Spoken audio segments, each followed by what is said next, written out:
সিজদায় পড়ে আল্লাহরে বলবেন, আল্লাহ এই পৃথিবীতে আমি ছাড়া তোমার গোলামের অভাব নাই, কিন্তু তুমি ছাড়া আমার দ্বিতীয় কোনো রব নাই। চোখের পানি ছেড়ে আল্লাহরে ডেকে বলেন, আল্লাহ এই জমিনে আমি ছাড়া তোমার গোলামের কোনো অভাব নাই, কিন্তু তুমি ছাড়া দ্বিতীয় কোনো রব আমার নাই, তুমি ছাড়া দ্বিতীয় কোনো জায়গায় চাওয়ার সুযোগ আমার নাই।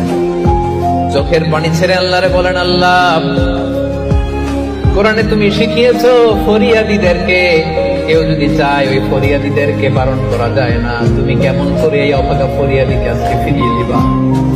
চোখের পানি ছেড়ে আল্লাহর কাছে চান, সব তিনি দিয়ে দিতে পারেন। চিল্লায় বলেন ঠিক কিনা?